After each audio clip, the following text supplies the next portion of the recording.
CHAPTER VI of the Harbor of Doubt. The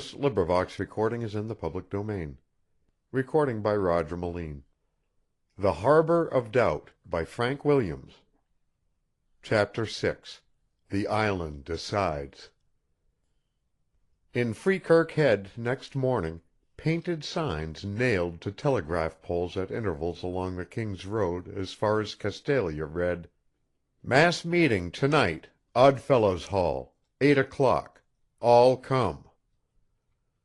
Who had issued this pronunciamento, what it signified, and what was the reason for a town meeting nobody knew, and as the men trudged down to their dories drawn up on the stony beach near the burned wharfs, discussion was intense. Finally the fact became known that a half-dozen of the wealthiest and best educated men in the village, including Squire Hardy and the Reverend Adelbert Bysshe, rector of the Church of England chapel, had held a secret conclave the night before at the squire's house. It was believed that the signs were the result, and intimated in certain obscure quarters that Pete Ellinwood, who had always claimed literary aspirations, had printed them. Oddfellows' Hall was the biggest and most pretentious building in Freekirk Head. It was of 2 stories height, and on its gray-painted front bore the 3 great gilt links of the society. To one side of it stood a wreck of a former factory, and behind it was the tiny village lock-up. It marked the spot where the highway turned south at right angles on its wild journey southwest, a journey that ended in a leap into space from the 300-foot cliffs of gull-haunted, perpendicular Southern Head. The interior of the hall was in its gala attire. 2 rows of huge oil lamps extended down the middle from back to front. Others were in brackets down the side walls, and 3 more above the low rostrum at the far end. The chairs were in place, the windows open, and the 2 young fishermen who acted as janitors of the hall stood at the rear, greeting those that arrived with familiar jocularity. Into the hall, meant to accommodate 200, 300 people were packed. The men in their rusty black, the women in their simple white or flowered dresses, the children brushed and pigtailed, had all brought their Sunday manners and serious, attentive faces. On the low platform presently appeared the Reverend Adelbert Bysshe and Squire Hardy. The rector was a young man, with a thin, ascetic face. His mouth was pursed into a small line, and he wore large, round spectacles to aid his faded blue eyes. His clerical garb could not conceal the hesitating awkwardness of his manner, and the embarrassment his hands and feet caused him seemed to be his special cross in life. When the audience had become quiet, he rose and took his stand before them, lowering his head and peering over his glasses. "Friends," he said, "we have gathered here tonight to discuss the welfare of Grande Mignon Island and the village of Freekirk Head." A look of startled uncertainty swept over the simple, weather-beaten faces in front of him. "You know that I am not exaggerating," he continued, "when I say that we are face to face with the gravest problem that has ever confronted us. It has pleased God in His infinite providence so to direct the finny tribes that the denizens of the deep have altered the location of their usual fishing grounds. Day after day you men have gone forth with nets and lines like the fishers of old. Day after day, also like some of the fishers of old, you have returned empty-handed. The salting bins are not filled, the drying frames are bare, the shipments to St. John's have practically ceased. I do not need to tell you that this spells destitution. This island depends on its fish, and since cod and hake and pollock have left us, we must cast about for other means of support. This meeting, then, after due deliberation last night, and earnest supplication of the Almighty for guidance, has been called to determine what course we shall pursue." Mr. Bysshe, warm now and perspiring freely, retired to his seat and mopped his face. Across the audience, which had listened intently, there swept a murmur of low speech. It is not given to most fisher folk to know any more than the bare comforts of life. Theirs is an existence of ceaseless toiling, ceaseless danger, and very poor reward. Hardship is their daily lot, and it requires a great incentive to bring them to a full stop in consideration of their future.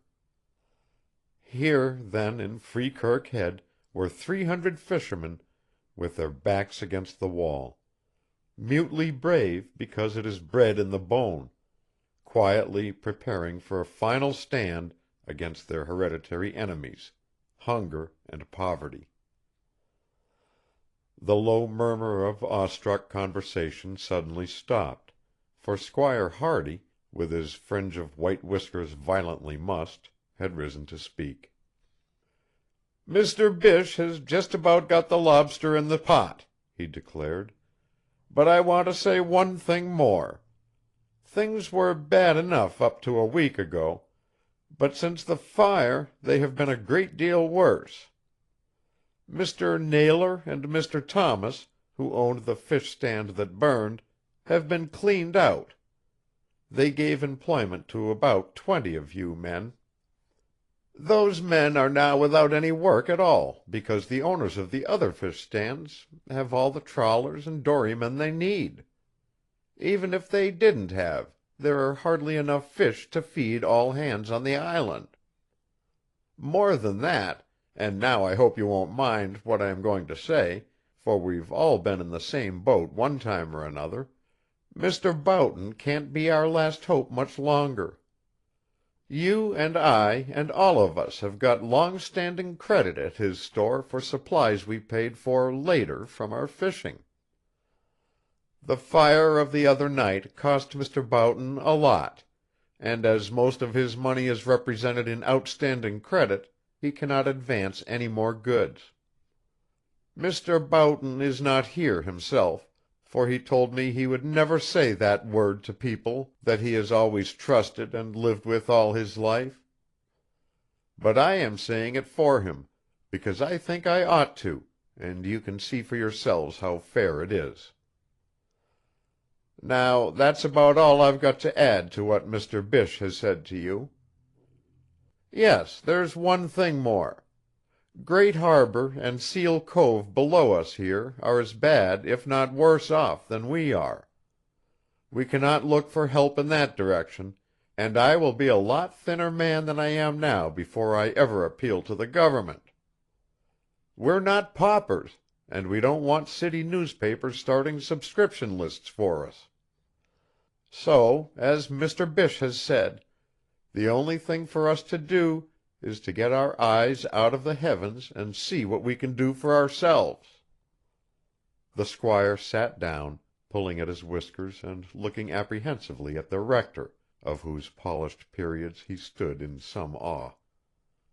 The audience was silent now. The squire had brought home to these men and women some bald, hard facts that they had scarcely as yet admitted even to themselves.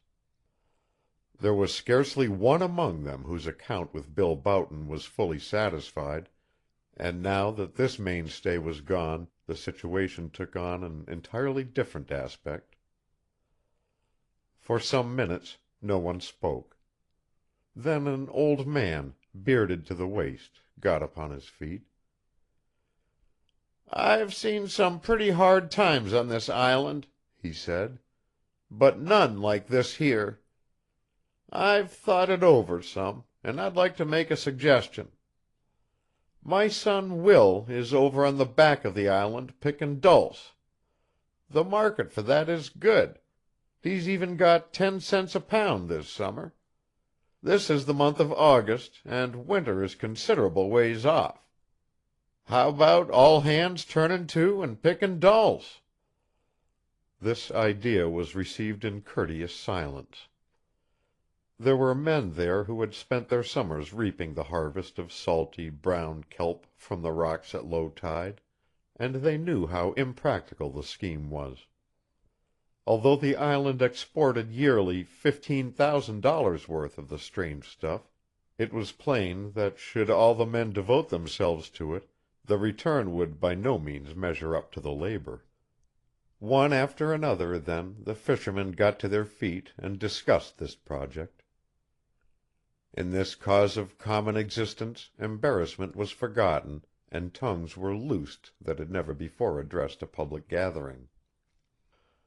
A proposition was put forward that the islanders should dispute the porpoise spearing monopoly of the Quoddy Indians that were already sailing across the channel for their annual summer's sport, but this likewise met with defeat.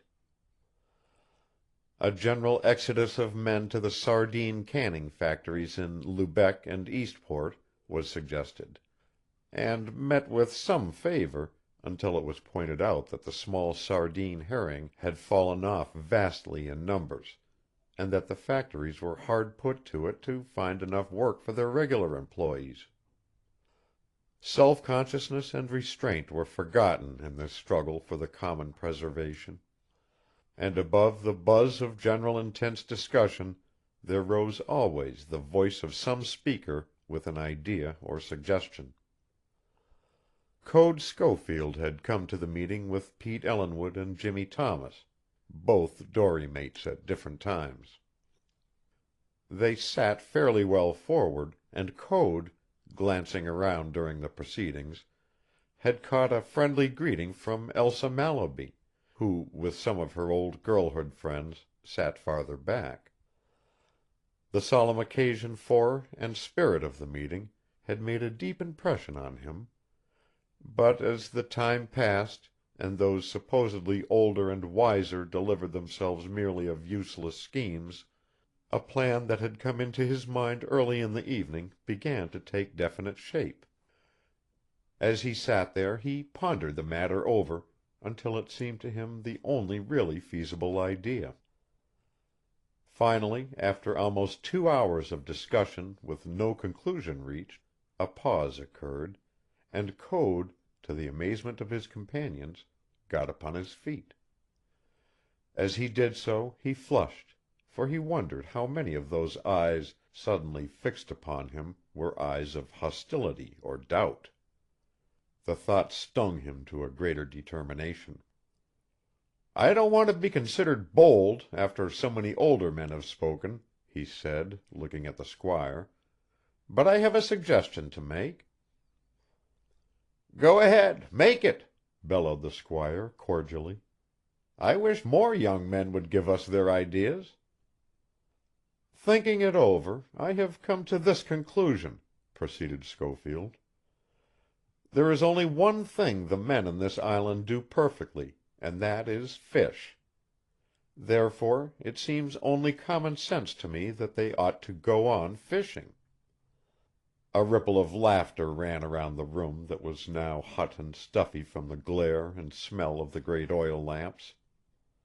Code heard the laugh, and his brows drew down into a scowl. "Of course they cannot go on fishing here. But there are any number of places north and east of us where they can go on. I mean the Grand Banks and the Cape Shore in the Gulf of St. Lawrence. We have schooners and sloops, we have dories, and men, and can get provisions on credit, I should think, for such a cruise.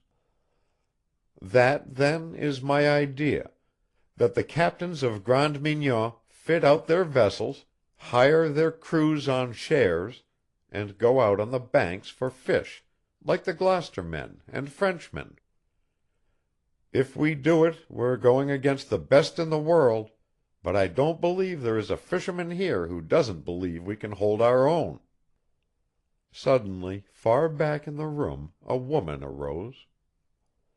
She was young, and her face showed that once it might have been beautiful.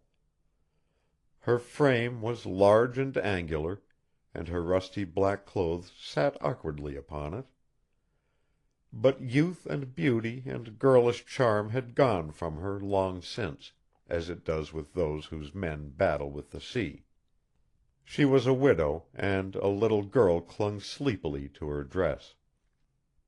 "Code Schofield," she cried, "what about the women? You ain't goin' off to leave us fight the winter all alone, are you? You ain't goin' to sail them winter gales on the shoals, are you?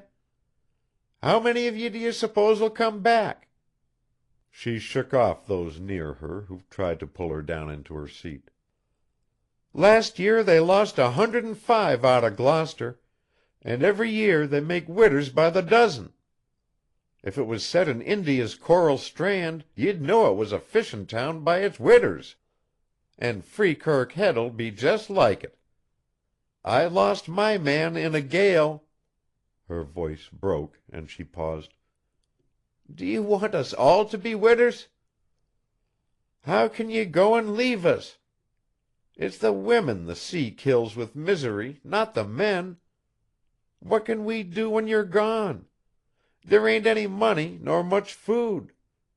If there comes a fire, we'd all be cleaned out, for what could we do? If you'll only think of us a little, us women, maybe you won't go." She sank down amid a profound silence. "Poor thing," rumbled Pete Ellinwood. "She shouldn't have come. Al Green was her man." Sobbing sounded in another quarter of the hall, and the men looked at one another, disconcerted. Still no one spoke. The matter hung in the balance, for all saw instantly that could the women be provided for, this was the solution of the problem. Though taken aback, Code stood to his guns and remained on his feet. Suddenly, in the middle of the hall, another woman rose. Her motion was accompanied by the rustle of silk, and instantly there was silence, for Elsa Mallaby commanded considerable respect. Code saw her with surprise as he turned. She noted his puzzled expression and flashed him a dazzling smile that was not lost, even in that thrilled and excited crowd. He answered it. "I consider that Captain Schofield has solved the problem," she said in a clear, level tone. "There is no question but that the men of Grande Mignon should fit out their ships and fish on the Banks. There is also no question but that the objection Mrs. Green raised makes such a thing impossible. Now I want to tell you something. I belong in Freekirk Head, and you have all known me since I was little. Hardluck Jim Mallaby belonged in Freekirk Head and made his money out of the island. Jim's money is mine now, and you can rest assured that while the men are away fishing, no woman or child on Grande Mignon shall go hungry while I am alive to hear of it. Some people hate me because I live in a big house and have everything. It is only natural, and I expect it, but ever since Jim left me I have wondered how I could do the most good with his money here. I would like to give it, but if you won't have that, you can borrow it on a long-time loan without interest or security. Now I will go out, and you can talk it over freely." With a companion she walked up the aisle and to the door, but before she reached it, Code Schofield was standing on a chair, his hat in his hand. "3 cheers for Mrs. Mallaby!" he yelled, and the very building shook with the tumultuous response. It was 5 minutes before the squire, purple with shouting for order, could be heard above the noise. Then, with hand upraised, he shouted, "All in favor of Schofield's plan, say aye." And the "aye" was the greatest vocal demonstration ever given in Freekirk Head. Chapter 7. Recording by Roger Moline.